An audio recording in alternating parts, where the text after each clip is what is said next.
Permisi, Prof.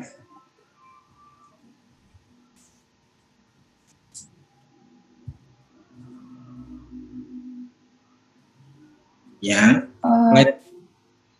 Saya Sasi dari kelompok 10, Prof. Kelompok saya kan cuma 2 orang. Satunya itu Haris. Harisnya pagi ini ada sidang progres, Prof. Menunggu teman kelompok saya atau bagaimana ya, Prof? Kalau untuk kelompok saya, kelompok terakhir. Enggak usah. Langsung aja, enggak apa-apa. Berdua bisa kan? Bagaimana, Prof? Presentasi berdua bisa. Ini kelompok kami hanya berdua, Prof. Satunya itu Haris, dia ada sidang pagi ini, jadi tinggal saya sendiri, Prof. Oh gitu, ya sudah minggu depan aja kalau gitu ya. Oh ya, baik, terima kasih, Prof. Permisi, Prof. Saya izin bertanya berkaitan dengan pengumpulan tugas, Prof. Ya.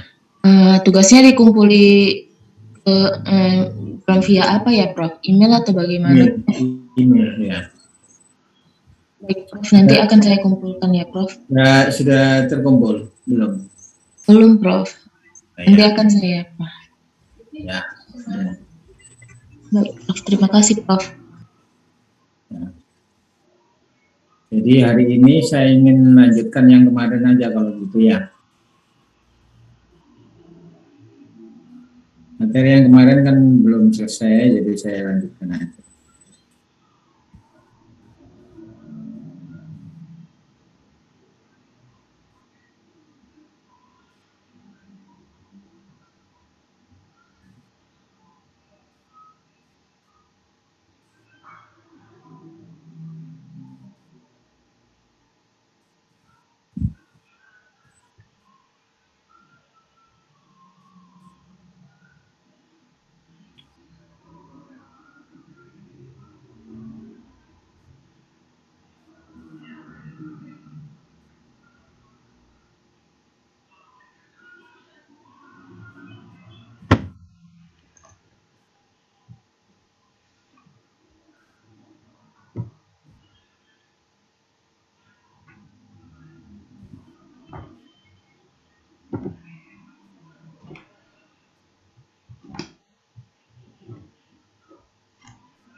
Ya, kemarin saya sampai mana ya?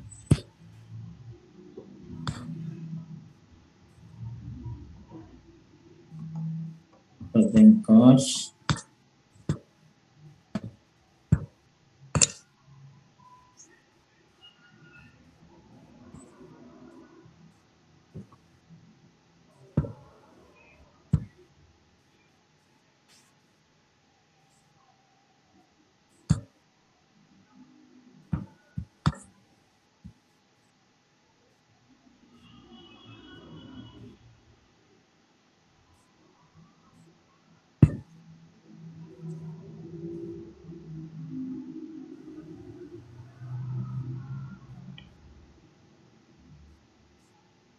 Sampai sini ya kemarin ya?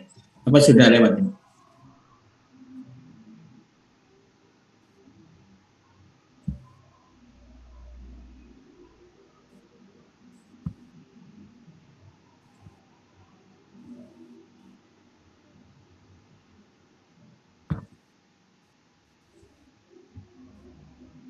Sampai sini ya, valuasi ekonomi ya. Analisa profitabilitas ya.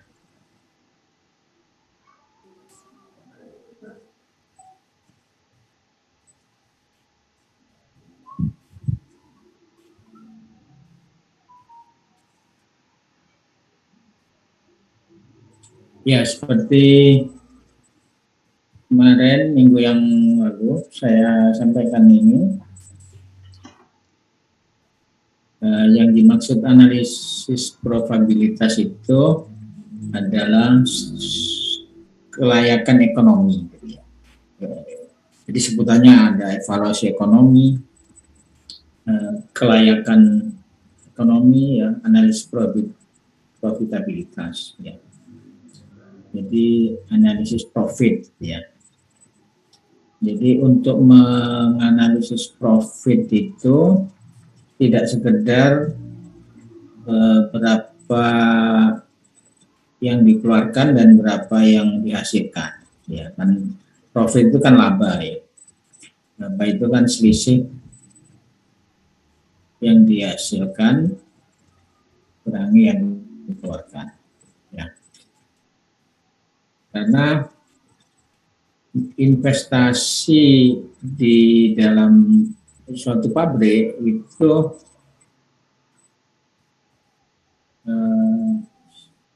sangat kompleks sebenarnya, ya. Sangat kompleks itu pertama dari modal investasinya, ya.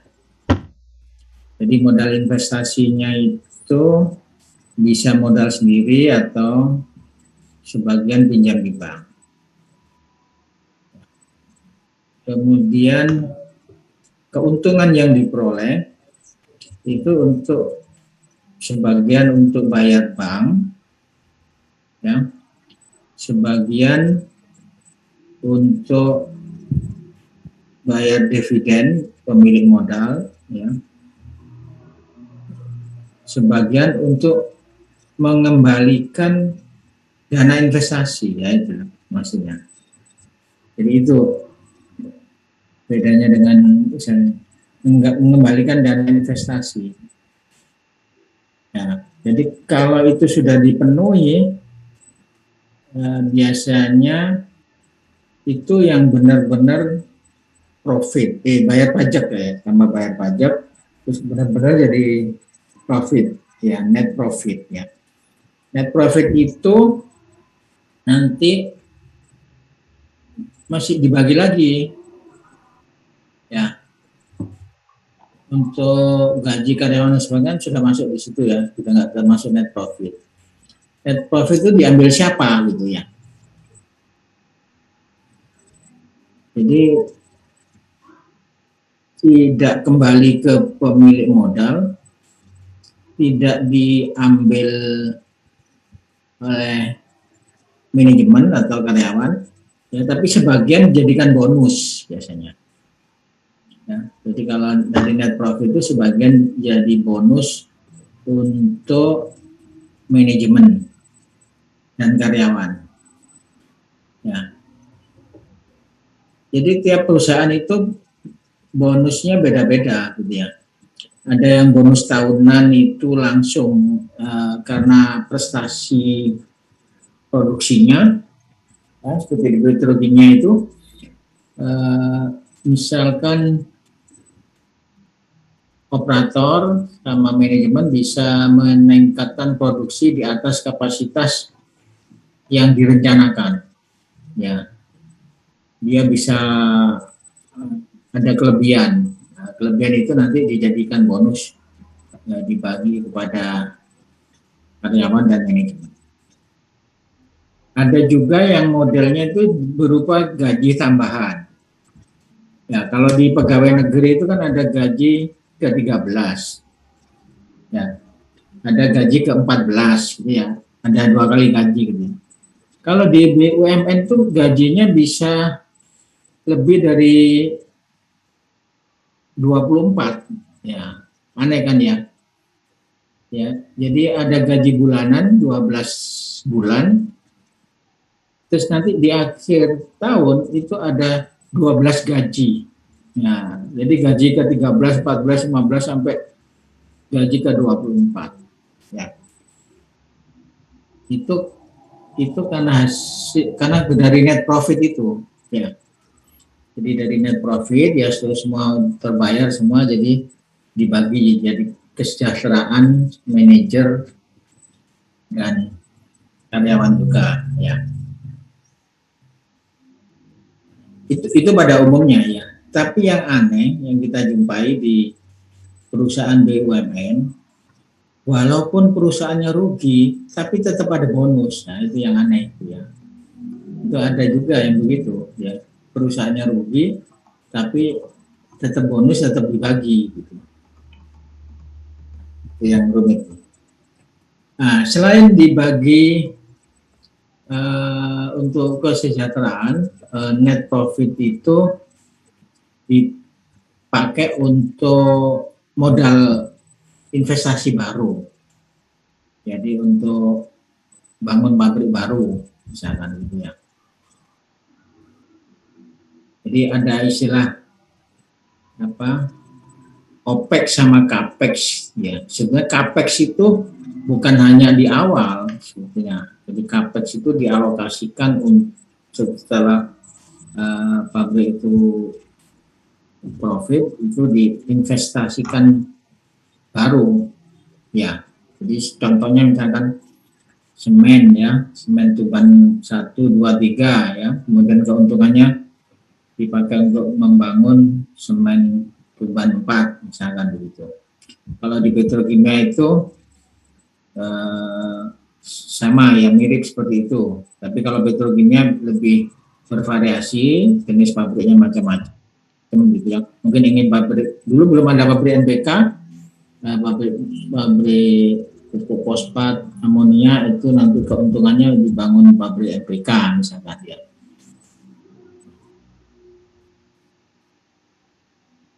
Nah, sehingga perhitungan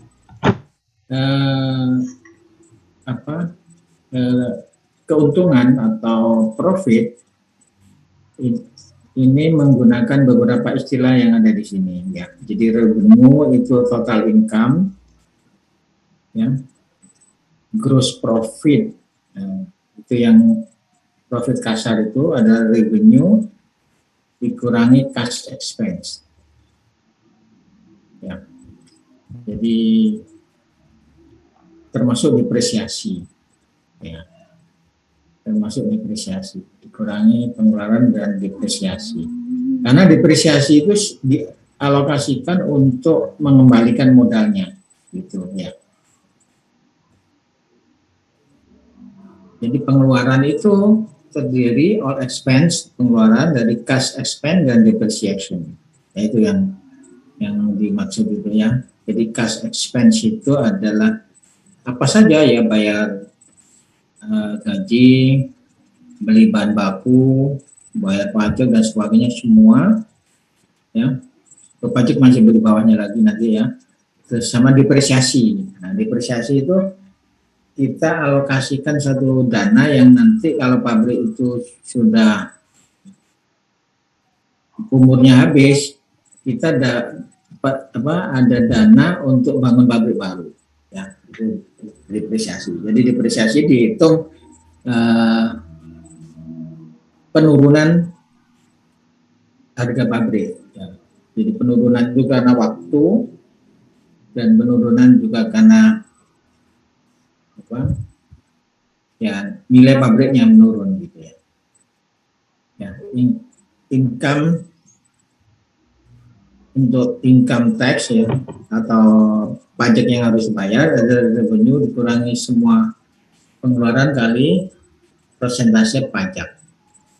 Ya, jadi pajak itu pajak penghasilan untuk perusahaan ada aturannya ya, ada SK-nya Presiden, itu bertingkat-tingkat gitu ya, tingkat-tingkat. Kalau penghasilan keuntungannya sekian, itu sekian persen, ini sekian persen gitu. Seperti kalau UKM itu loh, kalau UKM itu 1%, tadinya 1%, sekarang jadi 0,5%. Tapi IKM itu bukan dipajak dari penghasilan, itu kasihan yang UKM itu. Sistem pajak kita itu nggak berpihak pada IKM. Jadi dari omset, aneh kan ya, bukan dari hasil. Kalau ini kan dari revenue ya. Kalau IKM itu dari 1% dari omset. Jadi baik itu untung maupun rugi kena pajak. Gitu. Kalau ini kan, kalau revenue dikurangi expense itu sama atau negatif, nggak kena pajak. Ya, itu bedanya ya.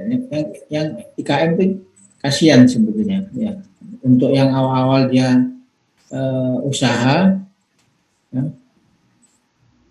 kalau dia untung dikena pajak, tidak untung nggak pajak. Pajaknya sama, 1% dari omset, bukan 1% dari penghasilan. Kalau dari penghasilan mungkin bisa lebih dari 10%.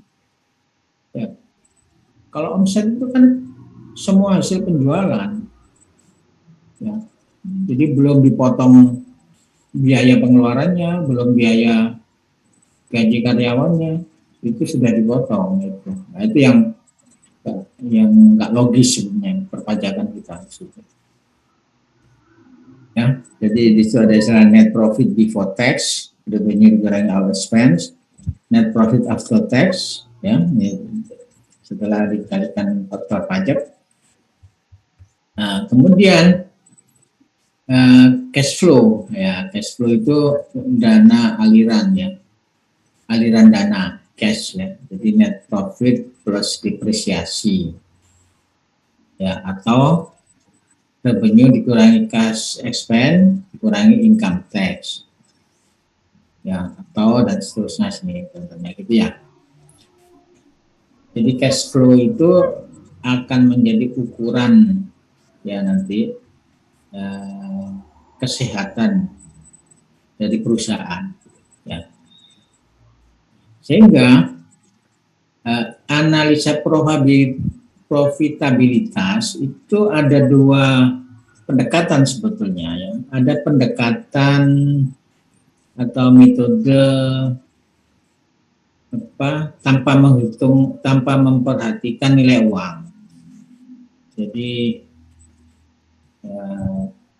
misalkan ROI atau return on investment gitu ya, itu tinggal berapa besarnya profit dibandingkan berapa modalnya, ya. Nanti ketemu berapa persen. Padahal peristiwanya rumit sekali, ya. Kalau untuk usaha kecil bolehlah pakai model seperti itu. Tapi kalau untuk perusahaan cukup rumit karena di situ harus bayar bunga, harus bayar pajak, harus bayar dividen dan sebagainya. Sehingga di dalam mengevaluasi ROI, rate on investment, ya, maka istilahnya internal rate of return. Ya, jadi itu dua istilah yang maksudnya sama, cuma cara ngitungnya beda gitu ya. Nah, kalau internal rate of return itu harus menggunakan cash flow, ya. Nah, cash flow yang dihitung, ya, untuk basis yang sama, ya, itu disebut discounted cash flow, ya. Jadi discounted cash flow itu adalah cash flow yang dihitung pada basis yang sama, ya. Jadi misalkan gini, keuntungan 10 tahun yang akan datang itu sudah kita hitung, ya, kita proyeksikan ke tahun sekarang gitu. Ya, keuntungan 5 tahun yang akan datang itu juga kita proyeksikan sekarang. Itu makanya disebut discounted cash flow, ya.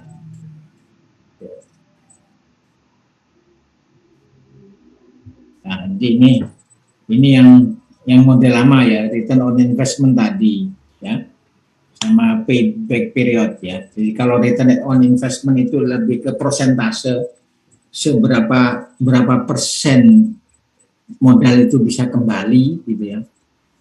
Kalau payback period itu seberapa cepat modal itu kembali, ya.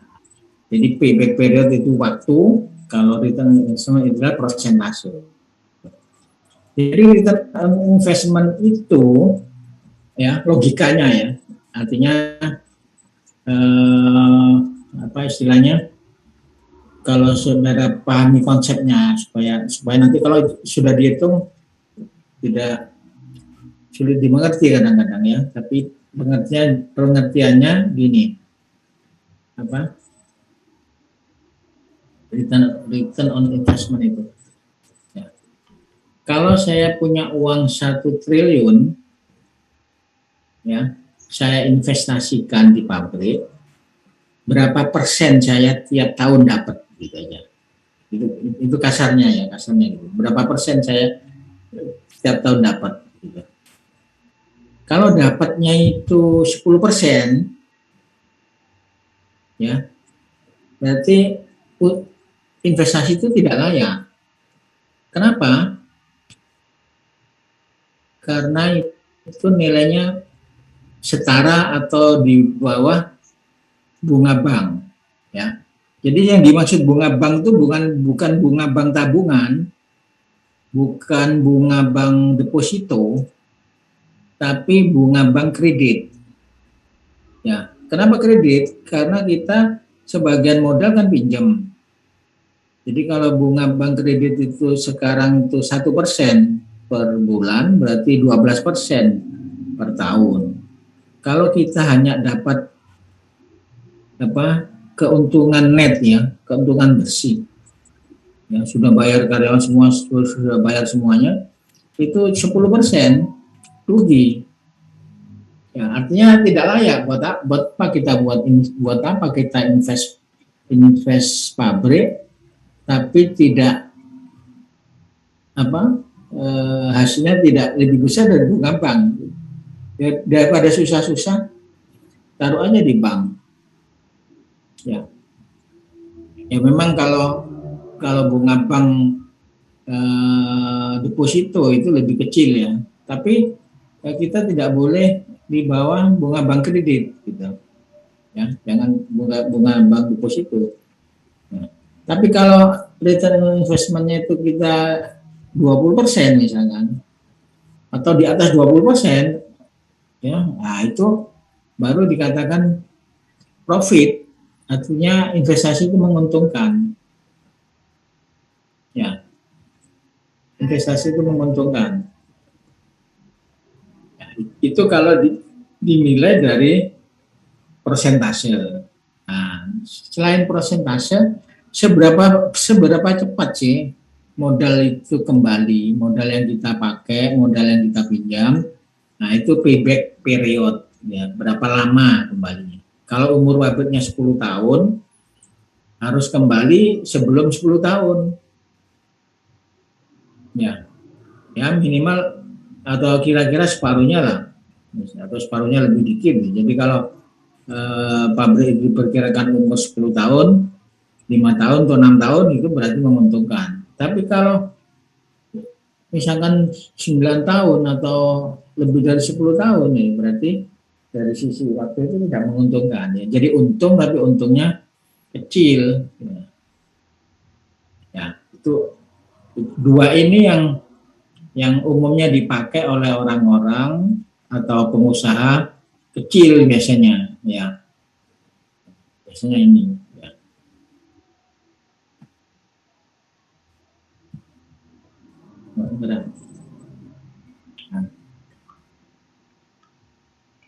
Nah, ya, jadi istilahnya ROI atau rate of return ya sama aja, return on investment atau rate of return. Jadi profit tahunan yang dihasilkan oleh satu unit modal yang diinvestasikan. ROI adalah annual net profit invested capital kalikan 100. Nah itu nanti net profit sebelum atau sesudah tax. Ya. Dapat menggunakan net profit di tahun ketiga. Modal yang diinvestasikan original total capital investment, fixed capital, investment dan sebagainya. Disebut juga engineer method. Nah, ada juga yang pakai rumus ini, gitu ya. Nah, dia ada beberapa rumus memang ya. ROI tadi paling simpel tadi ya. Paling simpel ini tadi. Annual net profit invested capital paling apa. Tapi ada juga yang pakai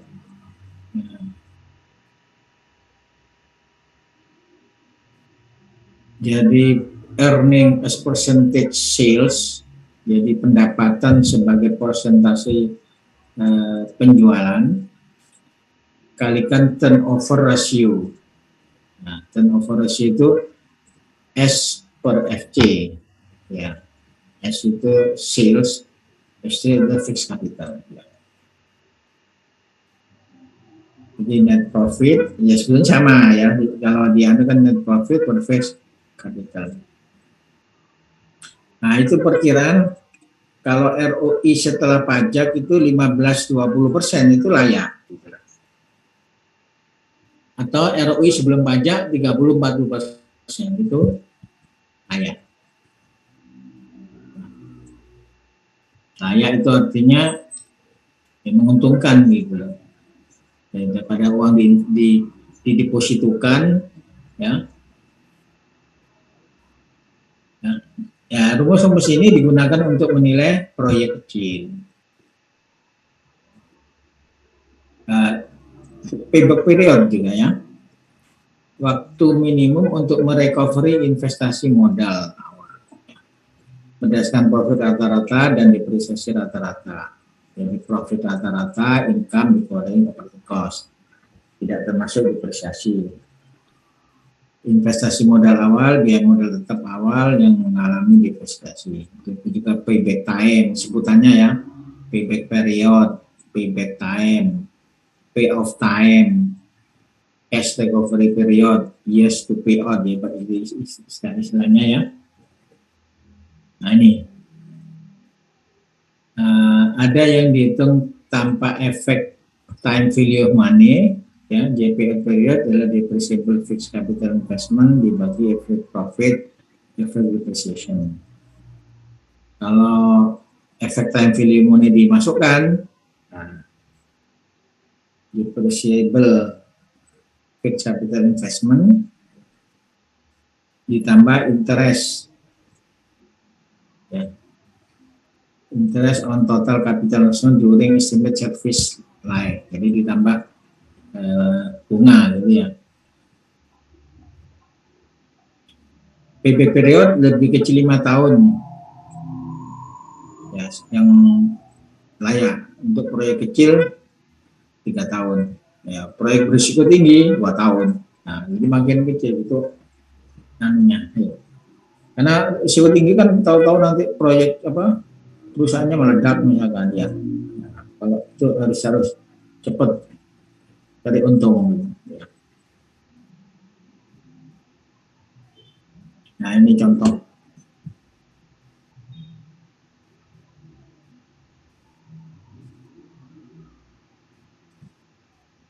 Pabrik baru untuk produk bahan kimia spesialis didesain dengan laju produksi 1.000 ton per tahun. Taksir harga jual profitable sehingga diperoleh ROI setelah pajak minimum 20%. Ya, dengan asumsi total capital investmentnya 1 juta US dollar. Ya, 1 juta US dollar itu kira-kira 14 M gitu ya. Fixed capitalnya 800.000, working capitalnya 200.000 ya. Jadi jumlahnya jadi 1 juta ya. Depresiasi berupa garis lurus. Maksudnya depresiasi berupa garis lurus itu penurunannya nilai itu mengikuti hukum linier ya. Jadi secara linier. Dan ada yang tidak garis lurus ya. Ya, seperti contoh di Timber House juga ada contohnya di slide ini juga ada contohnya kalau tidak lurus. Biaya operasi tahunan 200.000 per tahun. Terus pajaknya 35%. Nah, jadi kita hitung ROI after tax ya, rasio antara profit setelah pajak dan prestasi modal. Ya, prestasi modal fixed capital tambah working capital. Jadi kalau dirumuskan ROI ya, after tax AT itu ya, profit after tax dibagi TCI ya. S min C0 plus D 1 min T dibagi FV plus FW. Kalau net profit after tax masukkan angkanya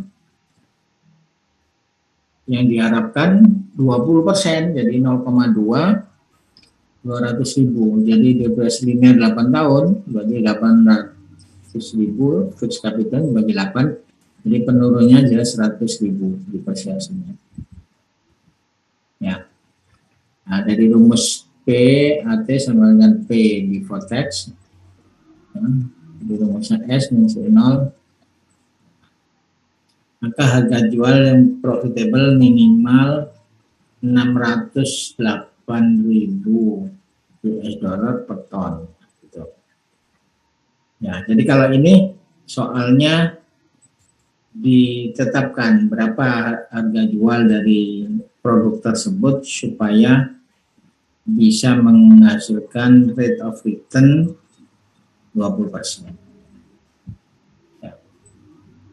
Tapi kalau untuk desain ini kan dibalik ya. Jadi kita tidak menetapkan ROI, tapi kita menghitung ROI. Ya, jadi kita memperkirakan harga jual, ya, harga beli bahan baku, harga jual produk itu kita perkirakan. Setelah itu baru kita hitung ROI-nya. Nah, nanti kalau ROI-nya terlalu kecil atau terlalu besar, nah ini perlu dievaluasi lagi, apakah penetapan harga jual itu kita terlalu rendah atau terlalu tinggi.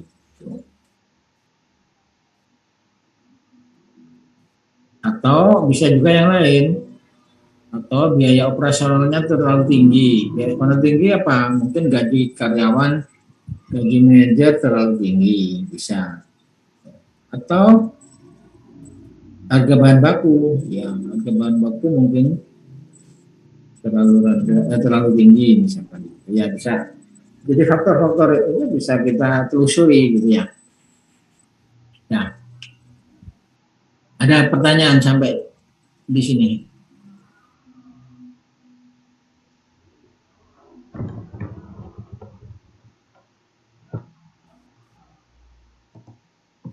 Saya izin bertanya, Prof. Ya, bagaimana? Terkait yang cash flow tadi, Prof. Saya Ya. sedikit masih belum paham terkait yang cash flow itu. Kalau untuk tiap tahunnya itu yang berbeda pada apanya ya, Prof? Dari cash flow itu yang dirumus. Oh, nanti ya. Setelah ini cash flow ya. Jadi tiap tahun itu gini. Tiap tahun itu kan pabrik itu kan misalkan berjalan normal ya. Berjalan normal itu kapasitasnya tetap, harga jualnya tetap gitu ya. Ya. Di situ kan harus bayar ini apa? Ya bayar pengembalian ya. Bayar pengembalian, bayar bank gitu ya. Nah, nanti tiap tahun kan berkurang. Yang dibayar itu kan berkurang. Jadi misalkan pinjaman bank itu 500 miliar gitu ya. Nah, setahun nyicil berapa? Nah, cicilannya itu diperkirakan dari bunga ya, dari bunga. Nah, jadi tahun berikutnya apa yang berubah? Ya karena yang sudah dicicil kan berarti pengeluaran cicilan banknya kan berkurang. Ya keuntungannya, profitnya tetap. Nah, itu. Ya. Ada juga yang nambahkan inflasi, gitu. Tapi kalau inflasi itu sebetulnya nggak perlu dimasukkan di cash flow. Ya, ada yang memasukkan cash flow, gitu. Ada yang berpandangan begitu. Ya. Sebenarnya nggak perlu, karena kita membandingkan keuntungan itu tentu terhadap bunga bank ya. Artinya uang yang di bank pun juga mengalami inflasi gitu ya. Atau mengalami penurunan nilai, seandainya misalkan nilai uang rupiah menurun terhadap dolar gitu ya. Keuntungan kita jadi dolar kan itu juga sama-sama menurun, sehingga nggak perlu dimasukkan, karena ada di rumus-rumus pekerjaan mahasiswa sebelumnya itu selalu memasukkan nilai inflasi ya. Tapi kalau di Peters tidak ada, tidak dimasukkan ya cash flow itu yang diambil dari penghasilan sales ya, sama pengeluaran ya, pengeluaran itu ya pengeluaran operating cost ya, pengeluaran pajak ya. Nah, terus ditambah ini bayar cicilan bank ya, kayak cicilan itu. Jadi tiap tahunnya berubahnya seperti itu. Seperti saudara kalau beli sepeda motor ya, itu sebetulnya kalau saudara nyicil ya, misalkan sepeda motor 20 juta gitu ya, saudara nyicil satu bulan misalkan 1 juta, ya. Bulan pertama 1 juta, mestinya cicilan kedua bulan kedua itu enggak 1 juta, gitu. Turun, ya. Karena bunga berikutnya kan sudah dihitung dari sisa cicilan, gitu. Menurun gitu. Nah, di pabrik itu juga seperti itu, gitu ya. Jadi tiap tahun akan menurun pengeluaran untuk cicilan, nah, sehingga keuntungan makin bertambah, gitu ya. Jadi tiap tahun jadi keuntungan bertambah. Nah, cuma kalau di cicilan sepeda motor kenapa dibuat flat itu untuk memudahkan. Nah, sebetulnya cicilan awalnya itu tinggi, ya, cicilan akhirnya rendah. Ya, kemudian diatur, dijadikan dibuat sama, gitu, dibuat sama. Gitu. Tuh, sehingga nggak kelihatan. Jadi kalau di pabrik nggak mungkin dibuat sama, gitu. Ya, jadi harus dihitung tiap tahun. Makanya ada discounted cash flow, ya. Jadi cash flow-nya tiap tahun itu sudah dihitung, ya, termasuk penurunan nilai, terus bunga. Nah, di situ diproyeksikan untuk saat ini, misalkan gitu, ya. Kenapa diproyeksi saat ini? Karena untuk tahu layak apa tidak, menguntungkan atau tidak, gitu. Walaupun nanti kenyataannya bisa beda, ya. Kenyataannya bisa pabrik itu bisa lebih untung dari prediksi discounted cash flow, ya, bisa lebih untung, ya. Atau sebaliknya bisa lebih rugi kalau misalkan ada gejolak ekonomi, misalkan bunga bank tahu-tahu melonjak, ya, atau penjualan berkurang, nah itu. Nah, ini yang saudara tanyakan sebelumnya yang ini, ya. Ya, jadi indeks probabilitas modern yang menggunakan cash flow di seluruh life cycle proyek. Jadi cash flow-nya itu life cycle. Life cycle itu seumur pabriknya, seumur pabriknya. Jadi kalau pabriknya itu diprediksi umur 10 tahun, ya kita perhitungan berbasis 10 tahun. Jadi depresiasi berbasis 10 tahun. Ya, terus untuk perhitungan rate of return atau IRR, terus itu semua berbasis 10 tahun. Seandainya pabriknya masih bisa beroperasi sampai 15 tahun, nah itu jadi keuntungan tambahan nanti, ya. Jadi keuntungan tambahan. Sebaliknya kalau pabriknya terus meledak di umur 5 tahun, nah itu rugi. Ya. Makanya ada asuransi. Jadi asuransi itu bisa mengcover kerugian. Ya. Jadi di dalam tugas pradesain itu yang dibuat nanti saudara menggunakan yang ini, ya. Jadi ada 3 atau 4 metode di sini, ya.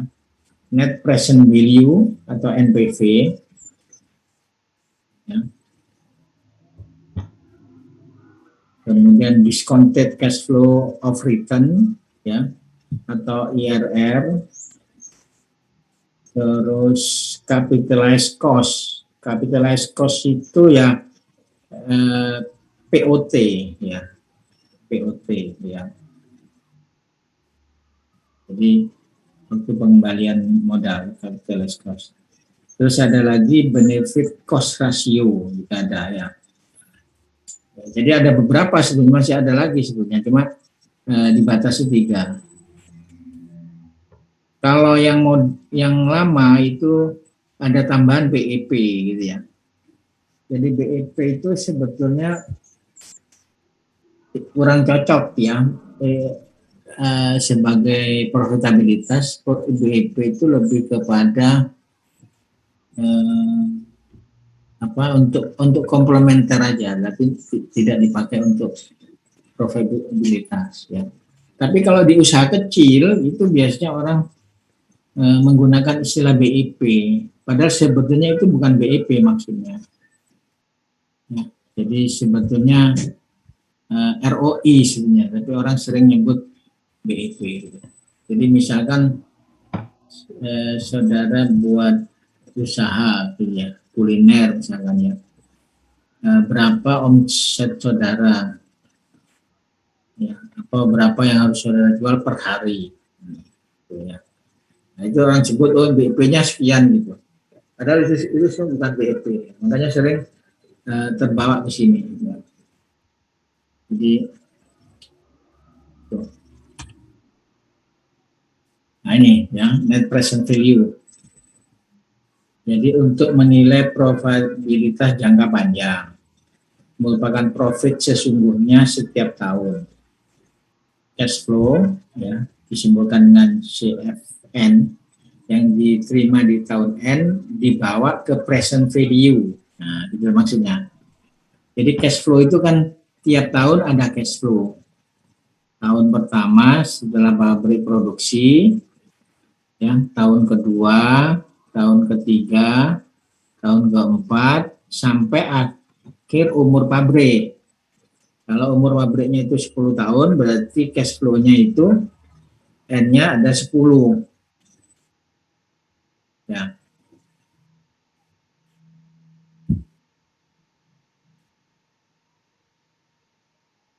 Nah, cash flow itu kemudian dibawa, ya, diproyeksikan ke titik sekarang, ya. Jadi cash flow tahun pertama itu kan tetap, cash flow tahun kedua, ya misalkan cash flow tahun pertama 1 miliar misalkan ya, cash flow kedua itu 1 miliar.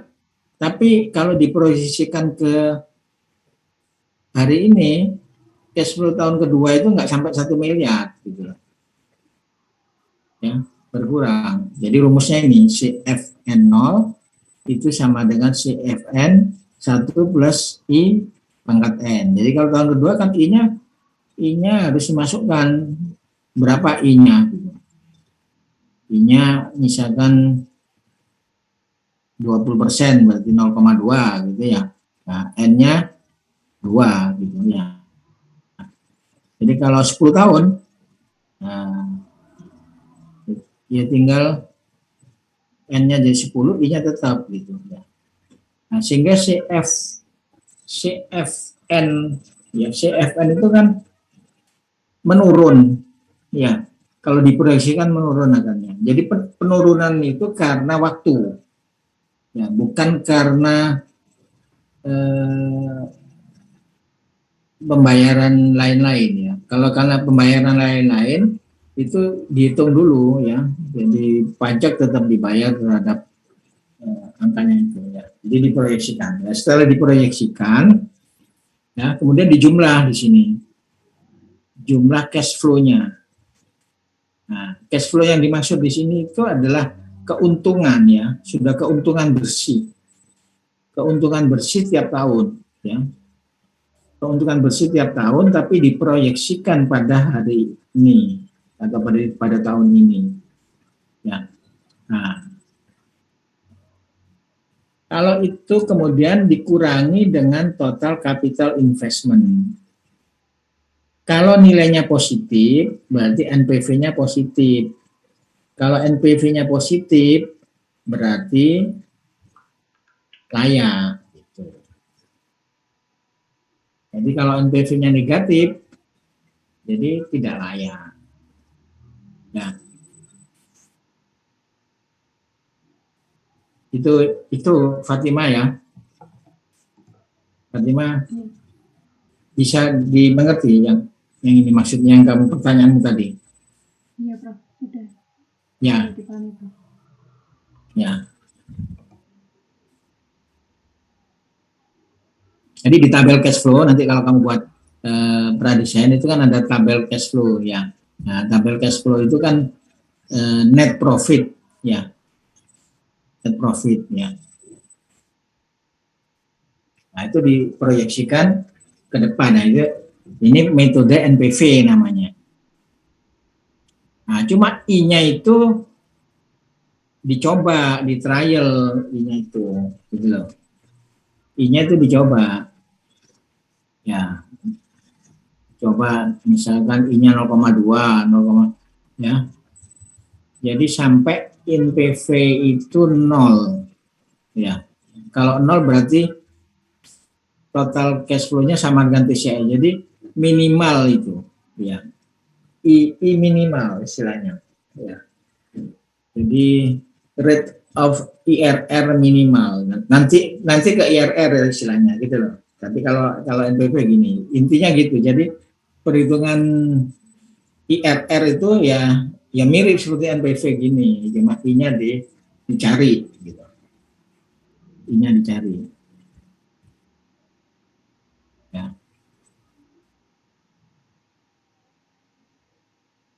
Jadi analisis net present value itu objektif, memaksimalkan NPV, recovery initial investment, menghasilkan nilai tambah setelah break-even point, ya, ukuran nilai total yang dicapai pada periode yang lama tergantung pada asumsi suku bunga. Gitu. Tergantung asumsi suku bunga, tapi pengertian suku bunga itu bukan suku bunga bank sebetulnya. Ini karena terjemahan ya. Asumsi dari interest. Jadi pengertian interest itu bukan hanya suku bunga, ya return on IRR itu ya asumsi IRR-nya, gitu. I-nya sini, internal of rate return-nya. NPV positif dengan suku bunga cukup tinggi, misal 10%. Yang proyek terbaik NPV yang paling tinggi. Nah, ini kalau kita mengevaluasi beberapa skenario, ya nanti dicari yang NPV tinggi itu yang paling menguntungkan. Evaluasi NPV dapat mengusulkan proyek retrofit atau penggantian proyek. Ya. Jadi evaluasi NPV itu bukan hanya sekali di saat mau investasi, bisa juga retrofit. Apa yang namanya retrofit itu? Mungkin ada modifikasi gitu, ya kayak revitalisasi. Misalkan satu pabrik ya, makin lama kok produksinya menurun. Nah, itu perlu diretrofit istilahnya, dievaluasi lagi, mungkin ada alat yang perlu diganti, ya, atau proses yang dimodifikasi, itu namanya retrofit. Ya. Atau penghentian proyek. Penghentian proyek berarti dihentikan karena sudah tidak menguntungkan di evaluasi ini.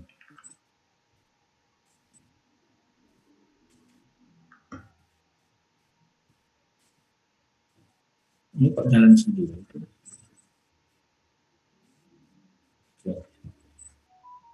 Terus kita berhentikan aja. Ini kayaknya ada settingannya otomatis.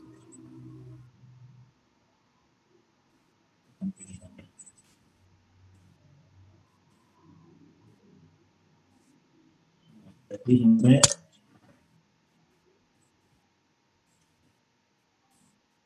ini ya. Sekarang discounted cash flow ya. Discounted cash flow, rate of return. Nah, jadi istilahnya itu sebetulnya DCFRR ya, discounted cash flow rate of return. Tapi sering disebut IRR, internal rate of return, gitu ya. Jadi kadang-kadang ada pertanyaan, ditanya di ujian apa bedanya rate of return sama IRR gitu. Apa bedanya ROI sama IRR gitu ya. Filosofinya sama, cuma beda metode perhitungannya. Kalau ROI itu tidak memperhitungkan nilai uang tahun per tahun, ya. Kalau IRR itu memperhitungkan nilai uang. Ya. Jadi perhitungan NPV pada berbagai suku bunga memungkinkan diperolehnya suku bunga di mana net present value akumulatif atau proyek bernilai 0.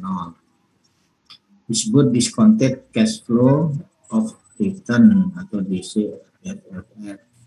DCFR ini ukuran suku bunga maksimum yang dibayar sebuah proyek dan masih break even di akhir umur proyek.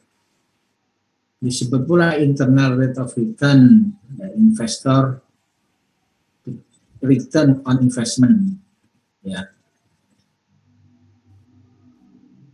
Jadi IRR itu ada yang merupakan singkatan internal rate of return, bisa juga investor return on investment, bisa profitability index, interest rate of return, atau discounted cash flow. Ya, jadi banyak istilah ya. Jadi jangan bingung dengan istilah gitu ya. Jadi itu sama. Ya. Caranya buat ya mirip seperti present value kan. Ya, jadi DCFR dihitung sebagai suku bunga di mana net. Ya, pengertian suku bunga ini ya, jadi jangan merujuk hanya kepada bank ya. Artinya nilai tambah gitu aja ya. Suku bunga itu nilai tambah dalam investasi ya. Di mana net present value di akhir plan jadi 0.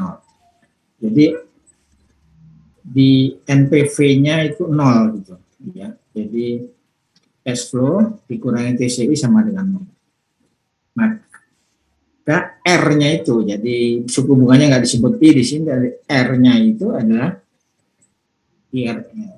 Ini yang saudara cari, saudara kerjakan di tugas pradesain. Makanya I-nya saudara trial, ya, sampai NPV-nya 0 gitu. Jadi menggunakan nilai setelah pajak yang dikoreksi dengan inflasi. Nilai setelah pajak untuk membandingkan kinerja modal berbagai proyek. Ini yang dikoreksi dengan inflasi yang saya katakan tadi itu ya. Ada yang berpendapat dikoreksi menggunakan inflasi. Ada yang berpendapat tidak perlu dikoreksi dengan inflasi ya. Untuk membandingkan kinerja modal berbagai proyek, ukuran harga maksimum, proyek dan sales berusaha paling disukai. Ya. Ya.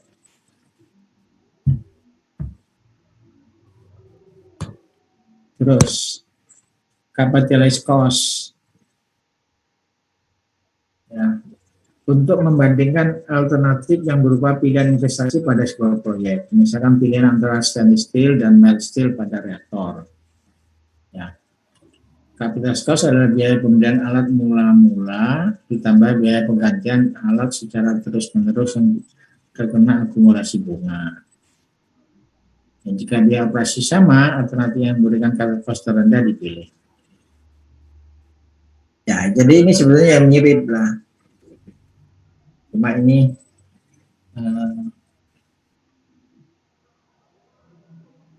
untuk alat, ya sama.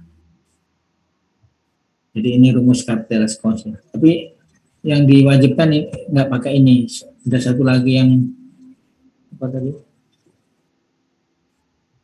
Payback period ya. Payback period itu ini kata masukan. Sama hitungannya sama seperti IRR ya. Cuma nanti dilihat pada posisi itunya sama gitu ya. Sehingga diambil tahunnya, berapa lama tercapainya. Ya. Kalau IRR itu diambil I-nya, gitu ya. Jadi I-nya di-trial dulu dari IRR, kemudian nanti dibuat cash flow dengan I yang sudah didapat. Nanti berapa tahun modal itu kembali ya, itu aja. Terus ada satu lagi ini tidak perlu ya. Oh, ada lagi sensitivitas. Apa yang dimaksud sensitivitas ya? Jadi sensitivitas itu seberapa besar perubahan jika jika ada perubahan ya. Jadi menguji pengaruh ketidakpastian komponen biaya seperti biaya bahan baku. seandainya biaya bahan baku naik ya, misalkan minyak bumi ya, kilang minyak, harga minyak dunia naik, yang biasanya $40 naik jadi $80 atau $60 misalkan. Apakah pabrik itu mesti untung apa enggak gitu? Ya. Nah, kalau tidak untung, bagaimana? Nah, harus menaikkan nilai jual. Makanya kenapa bensin itu naik, harga bensin naik, bensin solar naik, itu karena bahan bakunya naik. Ya, itu namanya sensitivitas. Tapi kadang-kadang bahan baku berubah, tapi tidak naik. Itu karena masih ada di margin menguntungkan. Gitu. Atau subsidi. Nah, kalau dulu nilai harga bensin nggak pernah naik karena ada subsidi. Sehingga nilai subsidinya yang berubah-ubah. Kalau harga bahan bakunya naik, subsidinya jadi tambah besar gitu. Ya. Jadi prosedur investasi dan cash flow dihitung dengan menggunakan nilai berbagai faktor yang paling mungkin terjadi. Cash flow dan kriteria ekonomi dihitung dengan menggunakan rentang error setiap faktor, misalkan 10%. Ya, misalkan kalau harga jual dinaikkan 10% gimana? Kalau harga jual diturunkan 10% bagaimana? Gitu. Kalau bahan baku naik 10% bagaimana? Kalau bahan baku turun 10% gimana? Nah, itu dihitung ya. IRR-nya seberapa besar berubahnya ya. Ya. Jadi yang dihitung dari IRR-nya aja, ya. Sensitivitas terhadap IRR. Hasil menunjukkan seberapa sensitif cash flow dan kriteria ekonomi terhadap error pada angka prediksi setiap faktor, ya. Memberi informasi tentang derajat risiko dalam membuat keputusan mengenai kinerja prediksi. Ya, saya kira itu aja. Mungkin ada pertanyaan?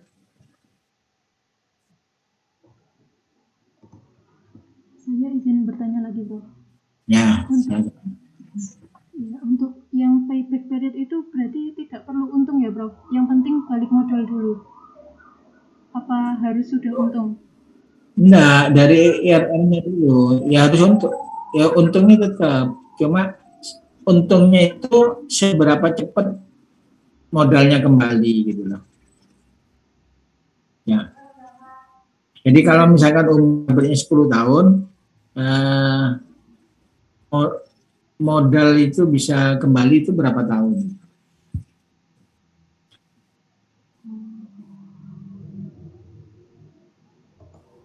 Baik, Bro. Ya, pengertian itu untungnya itu tidak lagi per tahun gitu ya. Jadi untungnya itu ya per life cycle-nya gitu ya. Jadi ngitung profitnya itu tadi dari NPV atau dari IRR. Ya. Nah, seberapa besar untungnya itu, nah nanti dilihat di payback periodnya itu, ya. Kalau untungnya besar ya payback periodnya jadi kecil. Ya payback period nggak mungkin lebih dari mesti untung gitu loh. Artinya cuma kembalinya seberapa cepat gitu. Kalau misalkan invest umur pabrik 10 tahun dia sudah bisa kembali 5 tahun ya, kan berarti menarik untuk proyek itu. Kalau ada investasi lain yang payback periodnya yang angkanya sama misalkan tapi payback periodnya 7 tahun atau 8 tahun, pilih mana proyeknya gitu. Ya. Misalkan kita mau investasi pabrik semen apa mau investasi pabrik pupuk misalkan. Kalau pabrik pupuk ya IRR-nya misalkan katakannya IRR-nya sama ya 20% ya. Tapi payback periodnya di pabrik semen lebih cepat misalkan. Nah, jadi ini dua kriteria investasi ya. Nanti tambah lagi satu apa tadi? NPV gitu ya. Tiga kriteria. Jadi tiga kriteria itu harus dihitung semua untuk dikatakan layak. Kadang dari tiga kriteria itu dua layak, satu tidak layak. Bisa jadi seperti itu. Ya. Kalau bisa tiga-tiganya layak ya sudah, itu namanya layak secara ekonomi. Terus satu lagi, kadang-kadang pabrik tetap didirikan walau tidak ada. Apakah kira-kira alasannya? Saya izin menjawab, Prof. Alasannya mungkin itu, Prof. Masih dibutuhkannya produk itu di luar sana. Kan impor. Kan bisa impor.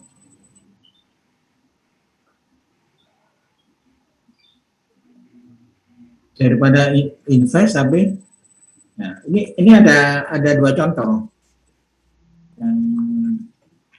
Yang pertama itu menyangkut masalah lingkungan.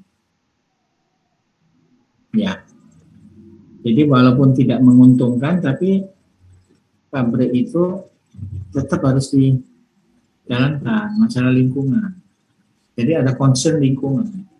Nah, siapa yang nanggung kerugiannya? Pemerintah. Jadi proyek yang rugi tapi tetap dibangun itu pemerintah. Jadi kalau proyek pemerintah itu tidak selalu untung, ya, karena ada faktor. Ya, pertama tadi masalah lingkungan. Misalkan penanggulangan limbah, proyek investasi untuk mengolah limbah, misalkan. Proyek investasi mengolah limbah itu tidak selalu untung, bisa rugi. Tapi pemerintah harus, soalnya itu kewajiban internasional. Kalau tidak nanti jadi masalah. Nah, itu pertama ya. Yang kedua, proyek itu berhubungan dengan kesejahteraan masyarakat yang menjadi tanggung jawab pemerintah. Seperti pabrik pupuk fosfat di petrokimia itu enggak untung itu. Dikira untung buat pabriknya. Ya untung tuh. Ya coba bayangkan pabrik fosfat di petrokimia. Bahan bakunya harus didatangkan dari jauh. Dari Yordania, dari Maroko. Ya. Bahan bakunya aja jadi mahal. Ya. Terus dijual 1 kilo 2.000. Padahal kalau ingin untung itu harus dijual 10.000. Itu baru pabriknya untung. Tapi dijual 2.000 ke petani. Kenapa ya? Karena untuk kesejahteraan petani. Makanya terus pupuk dijual tergantung untuk apa. Kalau untuk pertanian harga pupuknya 2.000. Tapi kalau untuk industri atau untuk apa? Untuk perkebunan itu lain. Jadi pupuk untuk perkebunan sama pertanian itu aja sudah beda. Makanya saknya atau kemasannya itu ditulis ini pupuk bersubsidi sama pupuk yang tidak bersubsidi. Ya. Jadi kalau dihitung ekonomi nggak untung pabrik pupuk itu, pabrik pupuk petrokimia atau yang fosfat terutama. Kalau yang amonia masih untung. Kalau amonia kan bahan bakunya ada di sini semua ya, udara, gas alam ada, itu untung. Berarti kan makanya pabrik amonia itu di mana-mana ada kan, petrokimia ada, PKT ada, Pusri, Pujang, terus mana semua pabrik amonia. Coba pabrik pupuk fosfat mana yang ada? Cuma di petrokimia aja, nggak ada di. Pusri nggak memproduksi pupuk fosfat, semua nggak ada. Jadi petrokimia itu proyeknya pemerintah. Kalau rugi ditanggung pemerintah, harus jalan. Rugi untung tetap jalan. Ya, nah itu. Jadi kan nanti kalau saudara misalkan ada pekerjaan pradesain pabrik, tapi ternyata secara ekonomi tidak layak. Ya, tapi bisa aja kesimpulannya tetap harus didirikan. Gitu. Nah, itu dua contoh tadi ya, masih masih ada contoh-contoh yang lain ya, mungkin bisa menyangkut ini ya, ranah politik gitu ya. Ranah politik itu contohnya gini, misalkan buat pabrik semen ya, sekarang itu buat pabrik semen di Papua, itu kalau dihitung nggak menguntungkan di sana, tidak menguntungkan. Kenapa tidak menguntungkan? Bahan bakunya mungkin sama dengan di Jawa atau di Sulawesi gitu ya, sama ya pabrik semen ya. Tapi operasionalnya lebih mahal di sana. Operasionalnya lebih mahal.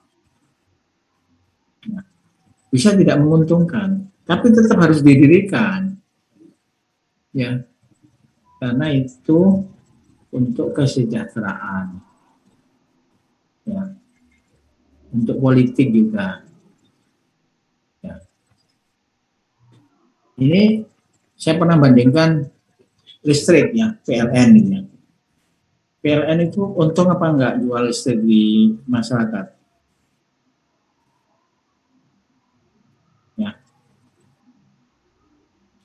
Kalau bahan bakunya batu bara, untung. Ya. Jadi seperti PLTU, ya, PLTU yang sedang dibangun itu untung. Tapi di Papua itu enggak ada PLTU-nya itu. Itu model genset, pakai bahan bakar solar. Ya. Jadi kalau di Jawa itu 1 kWh misalkan 1.000 gitu ya, di Papua itu 1 kWh harganya bisa 5.000. Tapi orang Papua bayar listrik sama dengan kita, bayarnya sama. Nah, jadi PLN akhirnya subsidi silang. Jadi kalau di Jawa dia dapat keuntungan dengan harga jual listriknya, tapi kalau di Papua dia rugi. Tapi tetap harus dibangun pabriknya, PLTU-nya tetap harus dibangun. Ya, nah ya seperti itulah kira-kira ya. Jadi sebetulnya analisa probabilitas itu memang secara profesional tadi ada 3 atau 4, ya. Tapi kelayakan pabrik itu didirikan bisa dipengaruhi faktor lain, ya. Itu aja. Sudah saya kira untuk hari ini, ya. Saya akhiri. Assalamualaikum warahmatullahi wabarakatuh. Selamat pagi. Waalaikumsalam. Waalaikumsalam. Terima kasih, Pak. Terima kasih, Prof.